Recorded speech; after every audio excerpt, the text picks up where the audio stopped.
لا حول ولا قوة إلا بالله العلي العظيم حسبي الله ونعم الوكيل نعم المولى ونعم النصير أستغفر الله ربي وأتوب إليه وأعوذ به من الشيطان اللعين الرجيم بسم الله الرحمن الرحيم الحمد والثناء لله رب العالمين والصلاة والسلام على أشرف الأنبياء والمرسلين سيدنا ونبينا وحبيب قلوبنا وشفيع ذنوبنا وطبيب نفوسنا أبي القاسم المصطفى محمد اللهم صل على محمد وآل محمد وعجل فرجه ثم الصلاة والسلام على أهل بيته الطيبين الطاهرين المعصومين لا سيما سيدي ومولاي بقية الله في الأراضين روحي وأرواح العالمين له الفداء رب اشرح لي صدري ويسر لي أمري واحلل عقدة من لساني يفقه قولي. Dear brothers and sisters, respected Sayid, أعظم الله أجورنا وأجوركم. Condolences to all of you on these nights when the family of the Holy Prophet was taken captive from Karbala.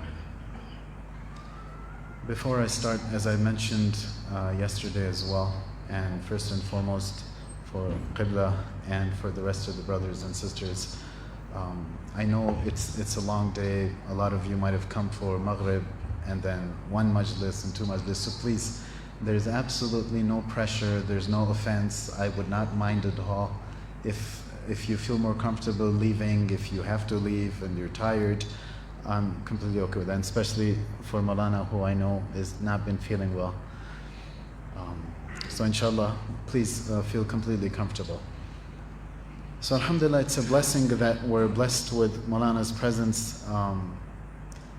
Usually for a person who of his level and his knowledge, who are level of my teachers and above that, it's usually a double-edged sword. So from one aspect, it makes me really nervous sitting in front of Maulana. But from the other aspect, the good side of it is, if I make any mistakes, then inshallah he's there to correct me. So zimmedari aapke upar pad jati hai Maulana, inshallah. For his protection, for his health, for his continuous increase in his tawfiqat, please let us recite a loud salawat. Allahumma salli ala Muhammad wa ali Muhammad ajil farajah. So yesterday we had our first session, and the topic that we chose was Karbala and self-reflection, the matrix of perfection. And we talked about how two of the very important aspects in our lives to be able to reach that perfection, that is the purpose that we were created. So the entire purpose that you and I were created and sent to this world is to be able to reach that perfection, is to be able to reach that proximity to Allah subhanahu wa ta'ala, is to be able to reach a point where we start becoming, and inshallah become, manifestations of Allah's attributes. And we have that potential, and we discussed this yesterday. Then we talked about how the event of Karbala, everything that happened in Karbala from when Abi Abdullah alayhi salatu wasalam left Medina till the day of Ashura, and even after that, there's so many lessons in there. And as Maulana also mentioned, this is not just a normal person. This is the Khalifatullah. This is the Hujjatullah. This is the one that Allah has sent. His knowledge is associated with Isma, protected by Allah. His actions are also ma'soom. This is a ma'soom who's sent for you and I to be able to take as a guide. Yes, the Quran only mentions وَلَقَدْ كَانَ لَكُمْ فِي رَسُولِ اللَّهِ أُسْوَةٌ حَسَنَةٌ, but we can extrapolate that because based on the words of the Holy Prophet sallallahu alaihi wasallam himself, that not just the Prophet, but even Amir al-Mu'mineen, even Imam al-Hasan, even Imam al-Hussein, and all the Imams alayhimus salam are those perfect role models for you and I. So if we look at Karbala and we limit our benefiting from Karbala to just a narration of history, then that's a disservice. It's a disservice to ourselves, it's a disservice to Karbala, and it's a disservice to the sacrifices that Abi Abdullah alayhi salatu wasalam gave in the way of Allah, in the way of doing islah of the ummah with regards to the deen that Allah subhanahu wa ta'ala had sent. So this is something we talked about. Now if someone wants to, first of all understands this, and then wants to pursue this path, what I want to talk about today is one of the most underlying and foundational concepts in the Quran and in our ahadith, that if we can understand that, most of the issues would follow and would be consequences of this. So that's inshallah what I would like to talk about, and which is the concept of ubudiyya. The concept of ubudiyya. In the Quran, Allah subhanahu wa ta'ala says, Ya ayyuhal nas, antumul fuqara'u ila Allah, wallahu huwal ghaniyul hamid. That remember, O people. It's not talking, there's some places where it says, Ya ayyuhal ladhina amanu. It's talking to people who've brought iman. Some places it might use other titles. But over here, it's all encompassing all of mankind. All of mankind. So this is a message for everyone. This is a message for every human that Allah subhanahu wa ta'ala has created. That's how foundational this concept is. And He's saying, Antumul fuqara, understand that you are fuqara ila Allah, with regards to Allah subhanahu wa ta'ala, relative to Allah subhanahu wa ta'ala. Wallahu huwal ghaniyul hamid. Allah is the only one who's ghani. Allah is the only one who doesn't need anything. Now when we look at the word fuqara, right, sometimes it's less seen in Islamabad maybe, but at least in places like Karachi, you see every signal that you stop at, there's some people, they're faqirs, they're asking you for money.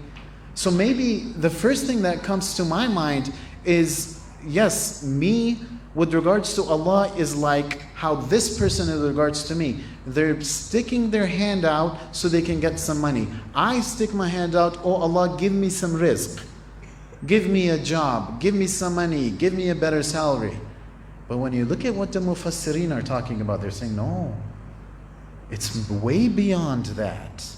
It's way beyond that. When the Quran says, Antumul fuqara'u ila Allah, it's more than just rizq. It's more than just money. In your entire existence,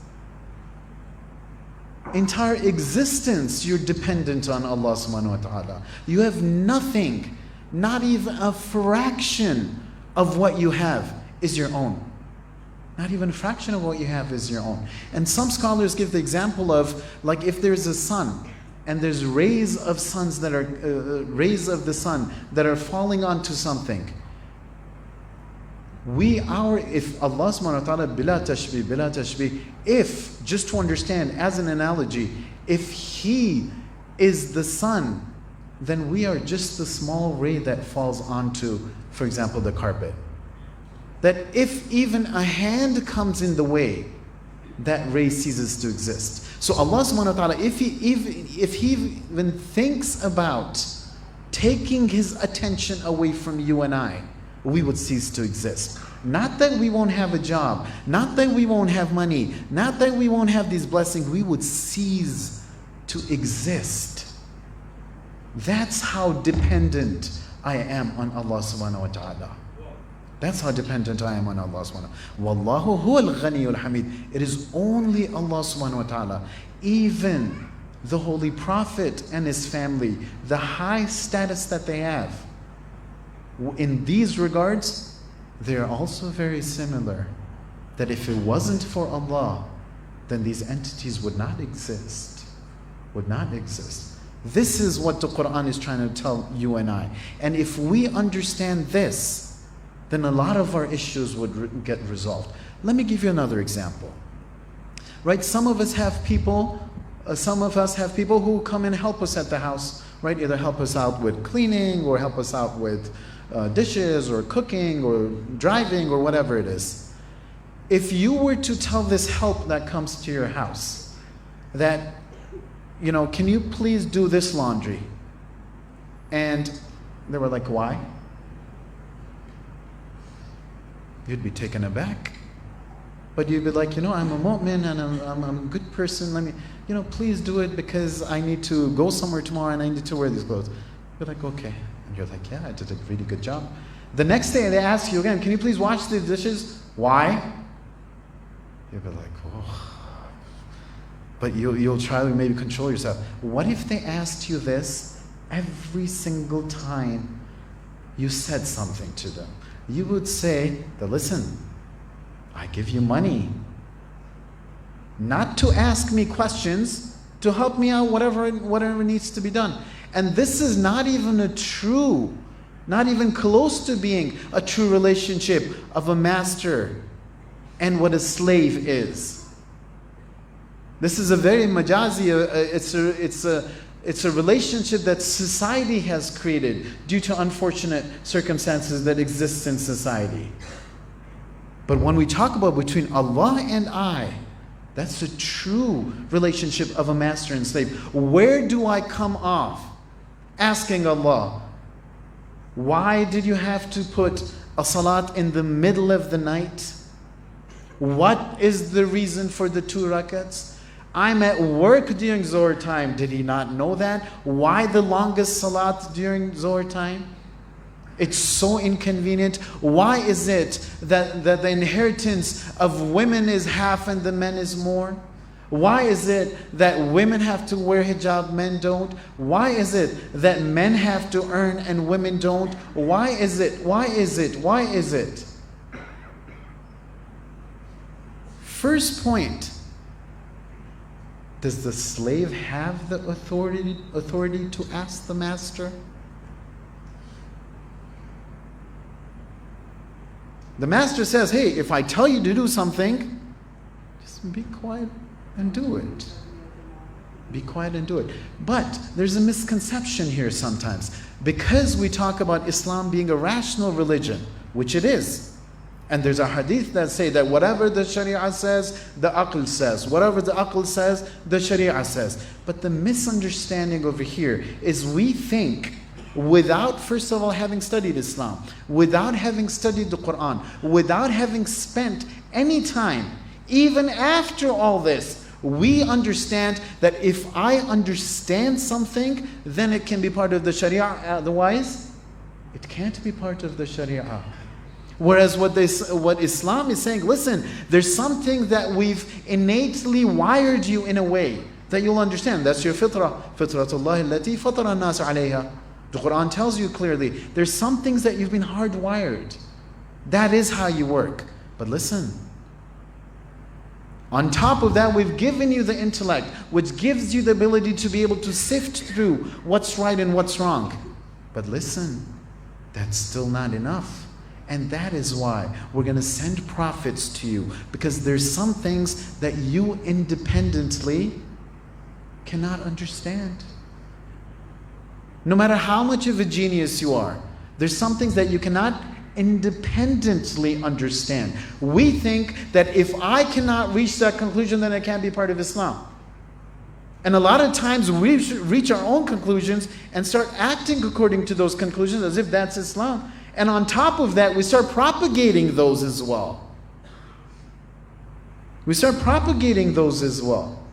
Whereas what Islam, when it says that Islam is a rational religion, what it means is that if Allah and the Prophet and the Quran were to explain something to you, and you had all the prerequisites, then you have enough capacity to be able to understand that. But independently, there's a lot of things that you cannot understand. So that's one aspect. On top of that, does Allah subhanahu wa ta'ala come out and give us reasoning for everything? For some things He does. For some things He does. For some He does explains straight in the Quran, explicitly in the Quran. Other things, no, through the Prophet or the Imams. Like for example, when it talks about fasting during the holy month of Ramadan, the end of the verse says, لَعَلَّكُمْ تَتَّقُونَ. So we understand that, listen, there's some kind of connection between fasting and taqwa. There's some kind of connection between fasting and sacrificing and getting closer to Allah. So there's some hints given over there. But other places, if Allah hasn't given the reason, can I always understand what the reason is? I can guess. What is the wisdom behind this? That Allah, if you created me with the intellect, why didn't you tell me all the reasons for everything? And perhaps, again, I'll say perhaps, alaykum salam. Perhaps the main reason behind that is that Allah says, listen, part of you is the intellect, but part of you, don't forget, antumul fuqara'u ila Allah. I want to nurture that within you. That when the master tells you something, regardless of if you understand it or not, you bow down. You bow down. And if you bow down enough, and if you submit to Allah subhanahu wa ta'ala enough, there will be a point when you will reach that no matter how many sacrifices you've given in the path of Allah, you will still stay رِضًا بِقَضَائِكَ وَتَسْلِيمًا لِأَمْرِكَ. This is what you and I are created for. To submit to the Master, submit to the Ghani, submit to the Hamid. Realize that we are fuqara ila Allah. Don't think we should not be dealing with Allah like how we deal with each other. Right? I get one more degree than the person in front of me, I think I'm like God compared to him. How dare that person say anything in front of me? I studied in the Hawza for 10 years, 15 years. How dare a person say anything in front of me? Wait, just if you studied in the Hawza, that should have humbled you, not made you into God. Right? And that applies everywhere for all of us at every level. Sometimes when we're not the top person in the company, we hated how the boss deals with us, how the CEO deals with us. But then when we act with the people who are helping at house, when we act with the people who are lower than us, then unfortunately it's the same things that are repeated. These are signs that a person has not reached the level of ubudiyah. These are signs that a person still has a God sitting within themselves. Although Allah subhanahu wa ta'ala had set a system. And the Holy Prophet also said, how can it be that a person who is washed 10 times a day, 5 times a day, that there could be any dirt or any filth remaining on them? And that is why Allah sent the salat. And that is why Allah perhaps said that repeat at least 10 times, Iyaka na'budu. It is only you who I worship, Allah. You are the ma'bud. La ma'buda siwak. You are the only ma'bud. But I don't think about the Quran I read. I don't think about the salat I recite. I'm just so busy with just being able to catch up with the actions, that the biggest blessing that Allah gave me, which is my intellect, I'm not using that. The Quran is pouring its heart out. أَفَلَا يَتَدَبَّرُونَ الْقُرْآنَ. On top of that, Allah's designed a system that is repeated 10 times. He makes me repeat it 10 times. Maliki yawmiddin. But I don't care. I walk around as if I am the Maliki yawmiddin. As if there's no answers I need to give. As if there's not a master who's going to be sitting there looking at every action that I do. These are signs of a person who's still in somewhat of a state of ghafla. These are signs of a person who hasn't reached the level of ubudiyah. Before I go forward though, let me just kind of say this over here, that a lot of these concepts, when we talk about ubudiyah, when we talk about iman, when we talk about taqwa, when we talk about religiosity or whatever you want, these are notions that are on a spectrum. On a spectrum. It's not the case that, God forbid, right, if we don't see the highest level of iman, or the highest level of ubudiyah, or the highest level of submission, then we say, oh, this person, no, sorry, you're not part of us. No, it's on a spectrum. And part of the journey that we have, the reason that you and I have been sent to this world, the reason that you and I have been given a life, the reason that you and I are still alive today, unlike the people who died yesterday and the day before and the day before, is so you and I can pursue that path, is so you can I realize that there's a spectrum, is so you can I enter that spectrum first of all, and then elevate ourselves so we climb that ladder that will take us to the further ends of the spectrum. I don't know if I'm able to explain this, but the entire purpose that you and I are breathing right now, the entire purpose that you and I can see with our eyes, the entire purpose that you and I can speak with our mouths, the entire purpose that you and I can hear with our ears, and you can go on and on and on. وَإِن تَعُدُّوا نِعْمَةَ اللَّهِ لَا تُحْصُوهَا. If you were to try to, a verse of the Quran, if you were to try to count the blessings of Allah, لَا تُحْصُوهَا, you can't count them. You won't be able to count them. And every single one of those blessings has been given to us so we can pursue this path. So we can pursue this path. Sallu ala Muhammad wa ali Muhammad.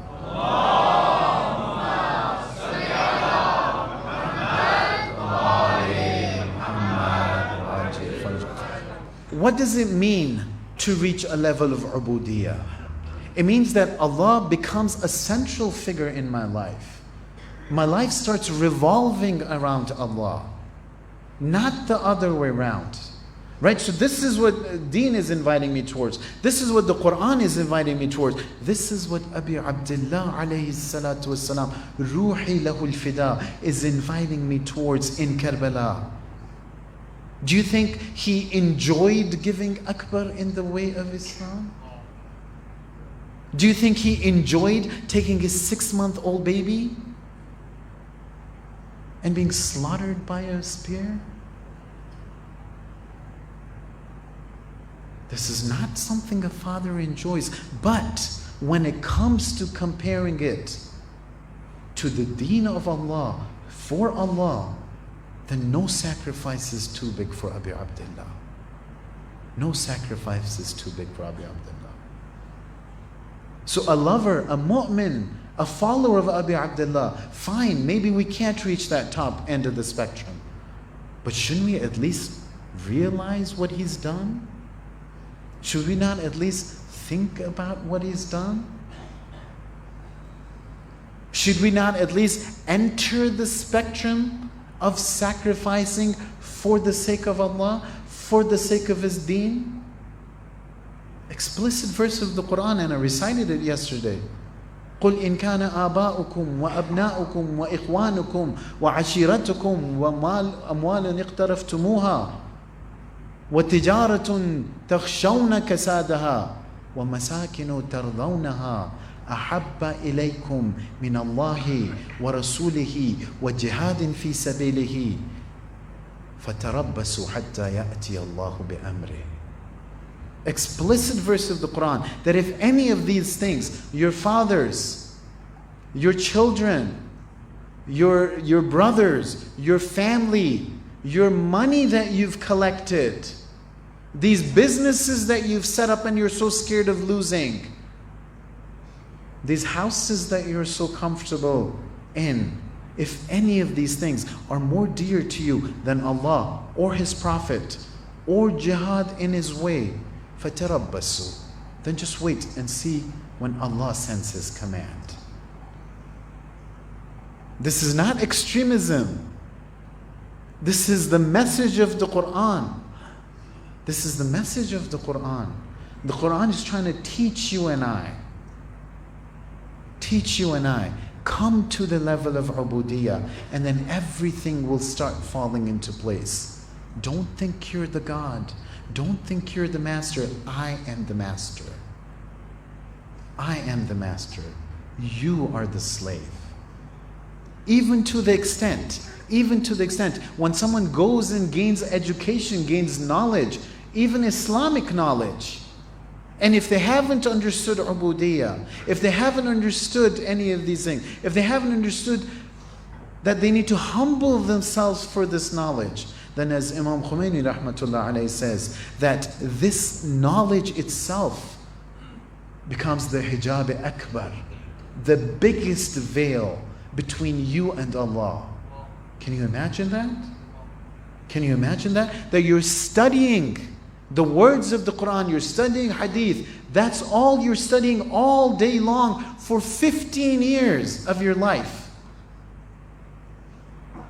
You went with the intention that it becomes, this lights up the path between me and Allah, between me and perfection. But what went wrong along the way? That this itself became the biggest hijab, started becoming the biggest veil between me and the perfection, me and my path. Now look at that, and now look at me, someone who leads a regular life, who doesn't deal with the Quran on a daily basis, who doesn't deal with the hadith on the daily basis, who doesn't deal with the haram on the daily basis, who doesn't deal with these. My salat, my roza, my affairs with my family, my job, my business, is this aligned with the purpose that I was created for? And I'm sure it is for a lot of people. I'm sure it is. But the point is this, if it's not, then we need to realize that this is what we need to do. And if it already is, then don't set a ceiling for yourselves. The spectrum is infinite. There's still room for improvement until we're able to reach that point where we can at least our lives reflect the lives of the A'imma alayhimus salam. Because this is what they were sent for. This is what they were sent for. So this is what Allah is saying. This is what the Quran is saying. In Surah Hajj, which is Surah number 22, verse number 11. وَمِنَ النَّاسِ مَنْ يَعْبُدُ اللَّهَ عَلَى حَرْفٍ. And of those people, يَعْبُدُ اللَّهَ, they worship Allah. This is not talking about people who don't worship Allah. يَعْبُدُ اللَّهَ, but عَلَى حَرْفٍ. And I'll explain that later. And the verse continue. فَإِنْ أَصَابَهُ خَيْرٌ اطْمَأَنَّ بِهِ. If good comes to them, then they're very happy with it. وَإِنْ أَصَابَتْهُ فِتْنَةٌ انقلب على وجهه. But if a test comes towards them, if a difficulty comes towards them, they turn their back. Why do they turn their backs? They used to do ibadah. Yes, they were doing ibadah, but they were مِنَ النَّاسِ مَنْ يَعْبُدُ اللَّهَ عَلَى حَرْفٍ. عَلَى حَرْفٍ means that on the side, not as a central figure. Allah wasn't a central figure in their life. They used to live life, and then they would sprinkle a little bit of Islam on there as well, just so they feel a little better. Just so they feel a little better. Just so it's something that they can live with. But the people who don't have Allah subhanahu wa ta'ala as a central figure in their life, وَمِنَ النَّاسِ مَنْ يَعْبُدُ اللَّهَ عَلَى حَرْفٍ.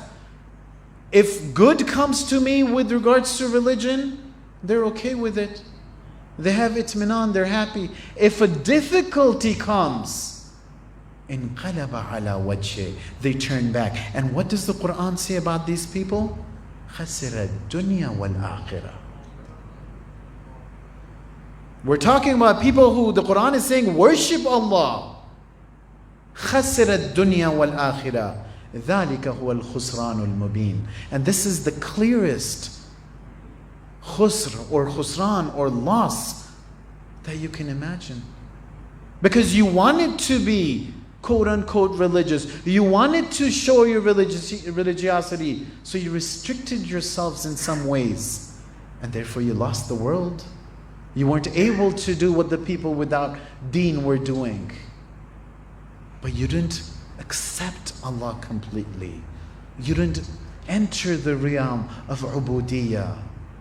That's why you lost the akhirah as well. خسر الدنيا والآخرة ذلك هو الخسران المبين. See how important these verses are? And this is why, and I keep repeating this, but I will keep repeating it. This is why Karbala is important to you and I. This is why we should be commemorating Ashura. This is why we should be commemorating Karbala. Not just for the sake of some cultural activity that we have. Not just for the sake of just narrating history. And as I've mentioned before, that those things have their own barakah in and of themselves. But you and I, we were designed for something further than that. Something beyond that. Something beyond that. So this is what the Quran is saying. Now where's society pulling me towards? Where's society pulling me towards? When I'm a kid, what does my parent talk about? Did you study well? Did you study hard? When I get a little older, make sure your O levels are all A's. Make sure you do really well. Make sure your A levels are well. So what? So you can go to a good university. Okay, I got into a good university. Now make sure you study really well so you get a good job. Okay, I got a good job. No, but the salary is not enough. Make sure you get a better job. Study, work really hard at work. No matter how many hours you have to stay, so you can get a better job. And then what? So you can buy a house. And then what? Then you can invest in a house. And then what? Then you can get a car and a bigger house and go from this neighborhood to that neighborhood and that neighborhood to this neighborhood and next neighborhood to that neighborhood. A person of your status cannot be living in this place in a house so small. You have to go to the next neighborhood and the bigger house. And this is what I'm busy with my entire life. When I'm a kid, I think I'm too young to follow the path of Allah. When I get a little older, I'm busy with studying. When I get a little older, I'm busy with job. When I get a little older, I need to get married and then things will get settled. When I get married, then okay, when I have kids, then things will settle. Guess what? Welcome to life. Life doesn't slow down for anyone. Life will keep throwing curveballs at you. This is the world. The world will not give you and I a break. Shaitan will not give you and I a break. We need to learn to live in this world. Ad-dunya mazra'atul akhirah. Whatever it is that you're going to get in the akhirah, whether it's good blessings, whether it's the highest levels of blessings, whether it's the highest levels of Jannah, or God forbid, it's the worst levels of hell. Whatever anyone accomplishes, it is through this world and through this world only. This is the hikmah of Allah subhanahu wa ta'ala. This is the wisdom of Allah subhanahu wa ta'ala. And we've been given just a limited time over here. A limited time. Fortunately, I would say, but perhaps some would say unfortunately, that we don't know how long that time is. It could be today. It could be today. Do I actually believe that it could be today? Do I live my life as if it could be today? Do I understand that I'm just a mere slave and the master decides if it is today? Do I understand when the Quran says, Inna lillah wa inna ilayhi raji'un, that it could be today? See, there's so much that a person who follows Abi Abdullah alayhi salatu wasalam, who wants to be a lover of his, who wants to be the lover of the Ahlul Bayt, we talk about to other people, right? No, did you not hear about the Hadith of Thaqalain? How can you leave the Ahlul Bayt? Well, what about me? Yes, I've kind of stuck to the Ahlul Bayt. Am I, first of all, truly following the Ahlul Bayt? Because if I were, then I wouldn't have neglected the Quran.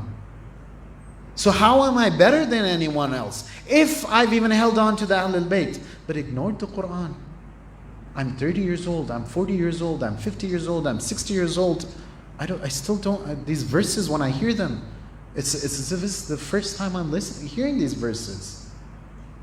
And if I've heard them, I've never thought about them. I've never contemplated them. I've never dissected them. I've never thought how these apply to me.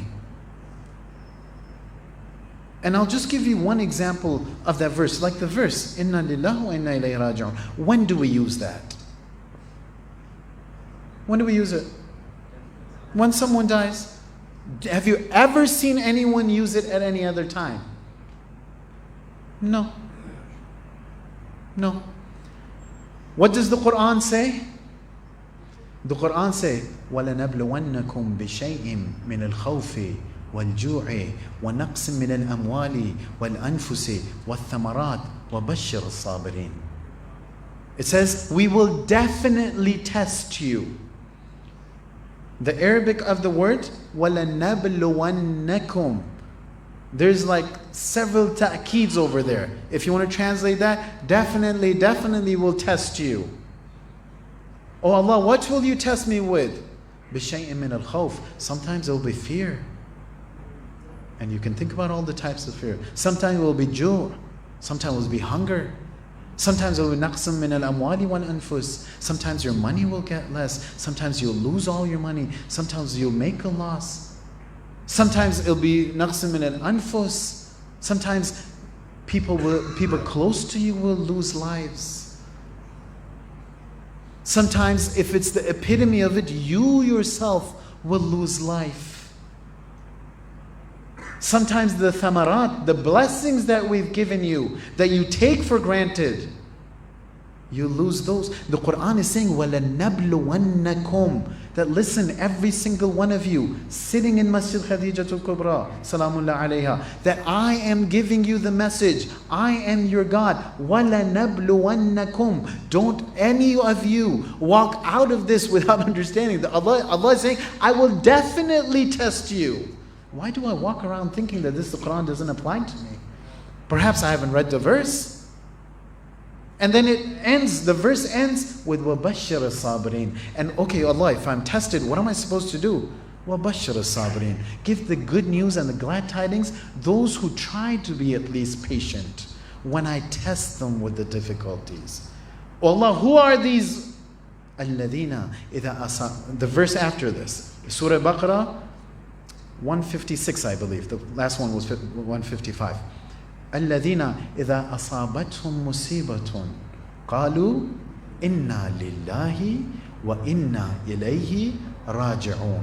Look at what the Quran is saying, that the meaning of إنا لله وإنا إليه راجعون is. It's saying, it's trying to tell you and I, you will definitely be tested with big tests, with small tests, with tests from the right, with tests from the left, all types of tests, and you will be tested.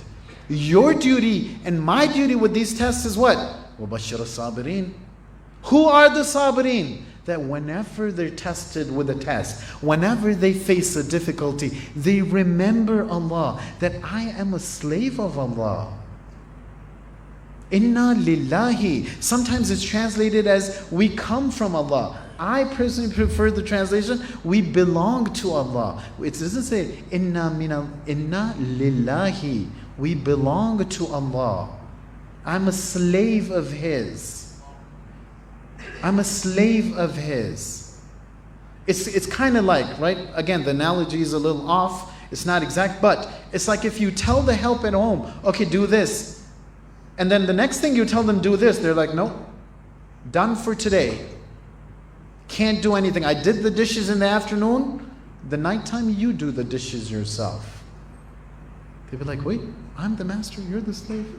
This is what Allah says, that when you're faced with a difficulty, realize that the blessings that you had, the nafs that you had, the amwal that you had, the thamarat that you had, the food that you had, the peace and security that you had, was a blessing from me.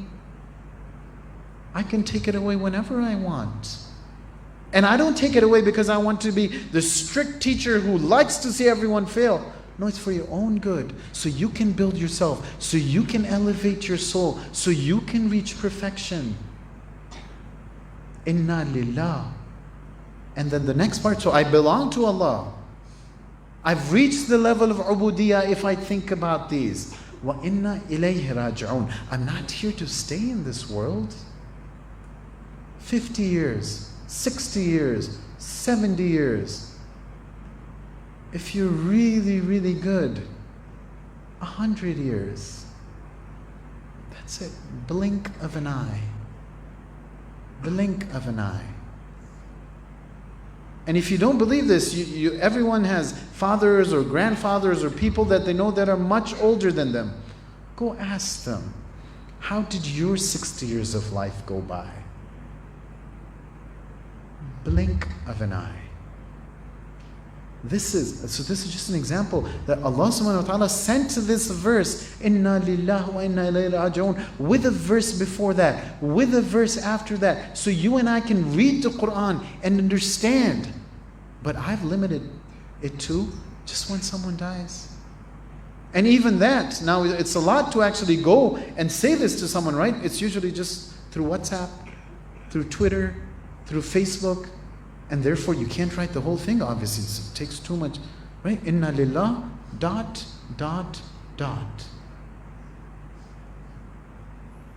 This is me dealing with the Quran. Whereas the Quran is saying, وَقَالَ الرَّسُولُ يَا رَبِّي إِنَّ قَوْمِ اتَّخَذُوا هَذَا الْقُرْآنَ مَهْجُورًا. Verse of the Quran that the Holy Prophet will say, Oh Allah, oh my Rabb, this qawm of mine neglected the Quran.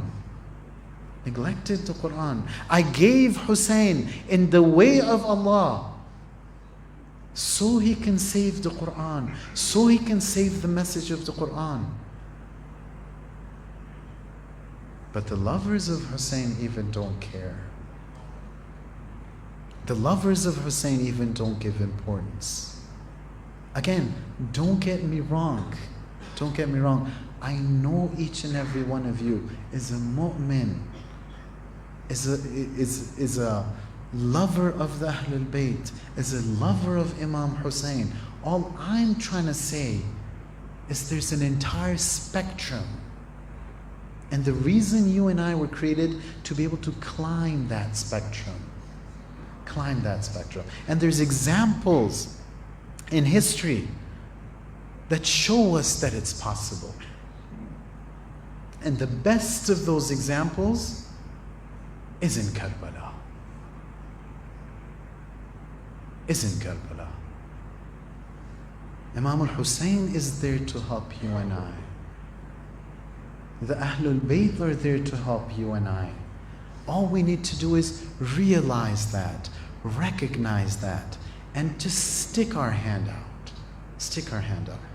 Ayatollah Araki, rahmatullah alayh, one of the great marjas.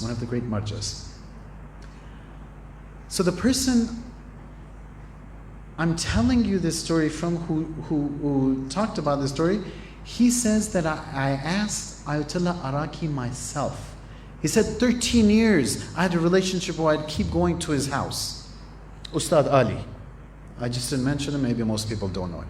Ustad Ali says this, that 13 years I used to go to Ayatollah Araki's house and I heard it from his own ears. He said there was a year when usually in Iran, they'll have a system, and sometimes in Pakistan as well, where for going for Hajj, you need to put a little token in, and then if your token comes, then you can go. So he says there was this one year that my daughter got her chance to go for Hajj, and it was her wajib Hajj. And her husband could not go with her because he had already done his wajib Hajj and he didn't get a token. He says, this is a daughter of mine that I've always raised with special attention. She was very close to me. She was a lady who was very chaste. She was bahaya. She had iffat. She's extraordinary. So she came to me after she found out that she has to go for wajib Hajj, and she says, Baba, I've never even traveled within the country by myself. How am I going to go to a different country? I'm scared, I'm worried about this. And Ayatollah Araki tells her, listen, the people who go for Hajj are guests, are mehman of Allah subhanahu wa ta'ala. And Allah knows really well how to do mehman nawazi. He really knows how to take care of his guests. Don't worry and go, inshallah, you'll be fine. But if there's a time that you reach that you feel like you're in trouble, remember to recite this. Ya Hafidhu, Ya Alim. Ya Hafidhu, Ya Alim. Hafidh because he will protect you, and Alim because he knows best what your situation is. So she goes. And several months later, she comes back and she goes to Qom to visit her father. And she says, I went to Hajj. And he says, so how was it? She says that when I went to Masjid al-Haram for the first time, that I wanted to do tawaf, I looked down upon the place where to do tawaf, and it was packed. It was packed. There was men there. There were some men whose ihrams were off. Like, it was just sliding off. And I was thinking, how am I ever going to go and do tawaf over here? There'll be men who'll be touching, and it's not on purpose sometimes. It's just, and whoever's gone for Hajj has seen this. So she says, I was really worried. So I sat in the corner of Masjid al-Haram, and I started crying. Until a point I remembered, my father had told me, Ya Hafidhu, Ya Alim. And I started reciting that.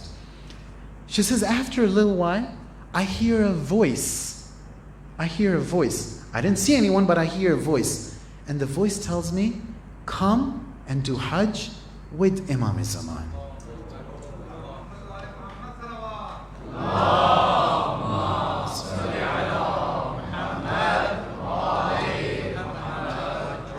Come, O noble lady, and do Hajj with your mom. She's like, they took me towards where the tawaf starts, near Hajar Aswad.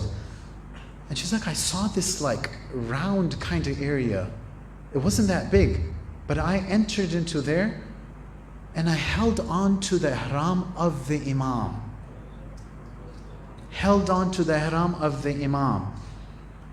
And we started doing tawaf.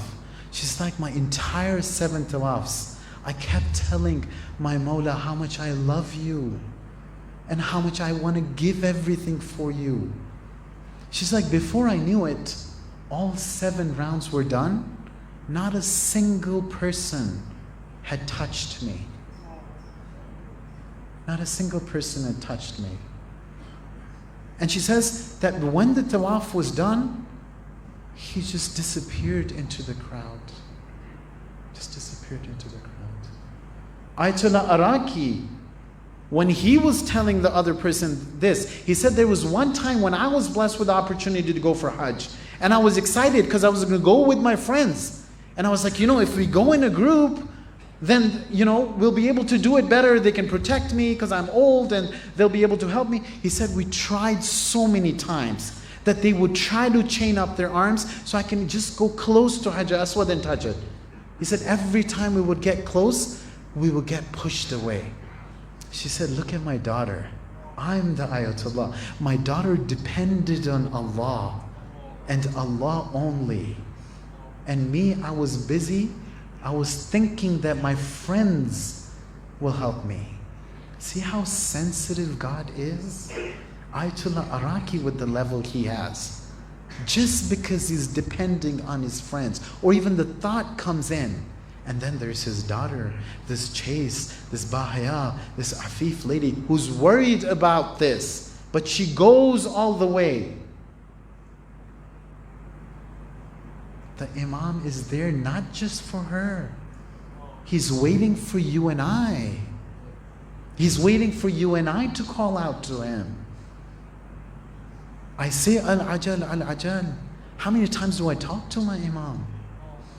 When's the last time I talked to my Imam? When's the last time I cried to my Imam? When's the last time I talked to God?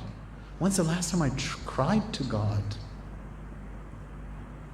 God and his representative, the Imam, is there waiting for you and I. It's just a matter of you and I to stick our hands out.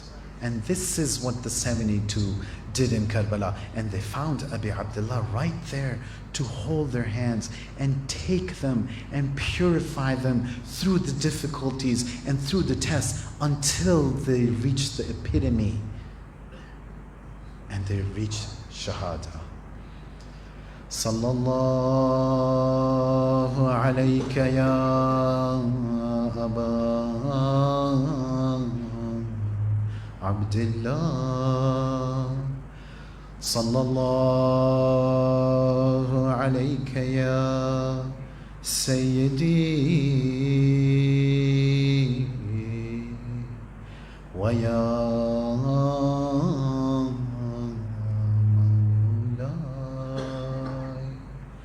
Sallallahu alayk ya Madloom. Abi Abdullah and his sacrifices and his tests in Karbala, one can't even start to imagine the tests that he gave. One thing is giving yourself in the way of Allah. But those who have children understand the pain of not just giving a child in the way of Allah, not just letting a child go, but even the smallest difficulty that a child faces. Go ask a parent how difficult it is if you're not a parent. Go ask a parent how difficult it is. And Abi Abdullah alayhi salatu wassalam, Ruhi lahul fida, look at the tests he's giving in Karbala. He brings the Shabih Payambar Akbar to Karbala. He brings the 6-month-old Asghar to Karbala. He brings the 4-year-old Sakina to Karbala. What 4-year-old deserves to be slapped? What 4-year-old deserves that her earrings are pulled from her ears? Look at the tests that Abi Abdullah alayhi salatu wasalam has given for the sake of the deen, for the sake of the deen. Look at the ma'rifah of Ali Akbar. Look at the ma'rifah of Ali Akbar. History says that when they were traveling towards Karbala, there's a point that they reached where Abi Abdullah alayhi salam fell asleep. He wakes up and he recites, Inna lillahi wa inna ilayhi raji'un. Ali Akbar comes to him, Baba, is everything okay? And he says, oh Ali Akbar, I saw this dream and there was a munadi, there was a caller in there that said that yes, this caravan is moving, but death is following this caravan right behind it. And Akbar says what? Ya abata awalasna ala al-haq? Oh father, are we not on the path of haqq?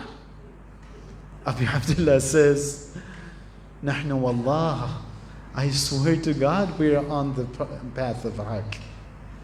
And this is where Ali Akbar's ma'rifah shows. He says, what difference does it make if we're on the path of haqq? If we go fall onto death, or death comes and falls upon us. This is ubudiyah. This is ubudiyah. This is what you and I want to be able to reach, insha'Allah. Insha'Allah. Ravi कहता है कि जब असहाब सारे जा चुके थे तो बनी हाशिम के जवानों में एक शोर शुरू हुआ. فَجَعَلَ يُوَدِّعُ بَعْدُهُمْ بَعْدًا, एक दूसरे से खुदा हाफिजी शुरू की. तकरीबन सब मकातिल में लिखा है कि बनी हाशिम में से सबसे पहले जाने वाले अली अकबर थे. आज तक मुझे समझ नहीं आया کہ جب علی اکبر بابا کے پاس آئے اجازت لینے کے لیے تو بابا نے بالکل بغیر جھجک کے کہا بسم اللہ، جاؤ میرے بیٹے، کربلا ہو چکی تیار، تقدم ولدی، جاؤ میرے بیٹے۔ لیکن مقتل لکھتا ہے کہ جیسے ہی علی اکبر روانہ ہوئے ایک مایوسی کی نظر، مولا نظر الیہ نظر آئس من، ایک مایوسی کی نظر سے دیکھا۔ کچھ علماء کہتے ہیں کہ تھوڑی دیر بعد انہوں نے واپس بلایا اکبر کو۔ اکبر آئے خدمت میں مولا کی، مولا آپ نے ابھی تو الوداع کیا تھا، پھر کیوں بلا لیا؟ کہتے ہیں کہ کچھ بولے نہیں حسین، بس دیکھتے رہے علی اکبر کی شکل کو اور زارو خطار روتے رہے۔ جب اکبر جانے لگے تو کہا اے میرے لال، جب تک ہو سکے اپنے بوڑھے بابا کو پلٹ پلٹ کے دیکھتے رہنا۔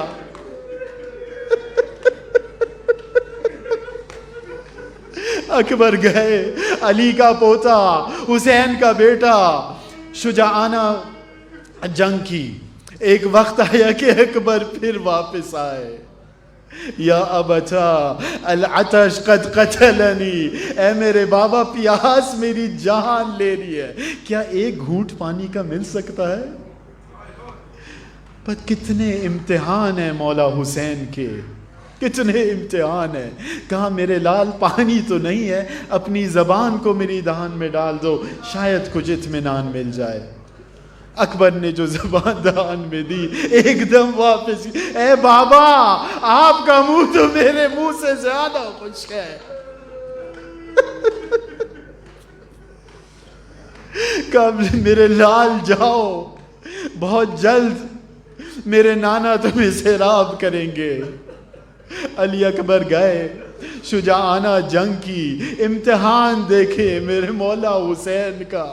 ایک دفعہ نہیں، دو دفعہ نہیں، 3 دفعہ روانہ کیا شبیہ پیغمبر کو، اپنے لال کو 3 دفعہ روانہ کیا۔ علی اکبر نے شجاعانہ جنگ کی۔ ایک وقت ایسا آیا کہ علی اکبر سے اب سنبھالا نہیں گیا، ایک تیر ناک گردن میں پیوستہ ہے، ایک کمر میں پیوستہ ہے۔ علی اکبر نے اپنے ہاتھوں کو گھوڑے کی گردن میں ڈال دیا، گھوڑا کبھی اس طرف، تلواروں کے وار، گھوڑا کبھی اس طرف، تلواروں کے وار۔ جب زمین پہ گرتے کہتے ہیں بابا حسین جو جلدی سے اکبر کی لاش پہ پہنچے، آنکھوں کو یقین نہیں آ رہا، شبیہ پیغمبر فقطعوہ بسیوفہم اربن اربا، ظالموں نے شبیہ پیغمبر کے ٹکڑے ٹکڑے کر دیے۔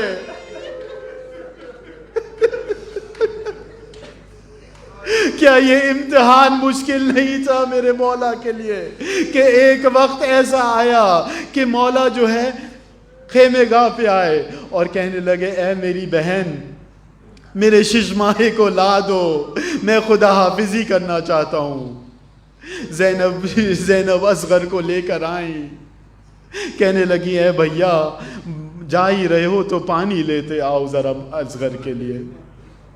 دشمنوں نے کوئی رحم نہیں کیا۔ کتنے امتحان ہیں میرے مولا کے۔ ایک وقت ایسا آیا کہ شش ماہے کو جب لے کے روانہ ہوتے تھے میدان کی طرف، مقتل لکھتا ہے کہ اپنی ابا کے دامن کو اصغر کے منہ پہ ڈھانپ دیا۔ جس باپ سے یہ برداشت نہیں ہوتا کہ سورج کی تپش میرے بچے کو جلائے، تھوڑی ہی دیر ہوئی تھی آگے جا کے پانی مانگا۔ ادھر کچھ مقاصد نقل کرتے ہیں کہ ابھی عبداللہ چاہتے تھے کہ اصغر کے سوکھے ہوئے لبوں کا بوسہ لے لے، لیکن اس سے پہلے کہ وہ پہنچ سکتے حرملا کا تیر فذبح من الاذن الى الاذن. مقتل کا جملہ ہے کہ ششماہ جو ہے اس طرف سے اس طرف تک ذبح ہو گیا. کتنے امتحان ہیں میرے مولا کے. صبح سے لے کے حسین لاشیں لے کر آ رہے ہیں, میدان سے لاتے ہیں خیمے تک, لیکن اس دفعہ جو یہ ششماہی کی ننھی سی لاش لے کے چلتے ہیں, اتنی بھاری ہے یہ لاش کہ کبھی جاتے ہیں کبھی پلٹتے ہیں. انا للہ و انا الیہ راجعون. شاید سوچتے ہوں گے کہ رباب کو کیا جواب دوں گا, چاند سا بچہ. مقتل کہتا ہے کہ خیمے گاہ کی پشت پہ گئے, اپنی تلوار سے ایک ننھی سی قبر کھودی, لیکن ظالموں نے ننھے اصغر کو زیادہ دیر قبر میں رہنے نہیں دیا.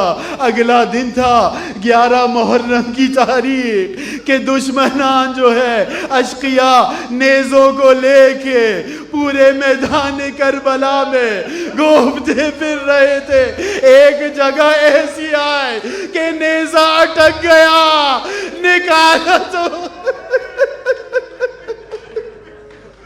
الا لعنت اللہ علی قوم الظالمین وسيعلم الذين ظلموا أي منقلب ينقلبون.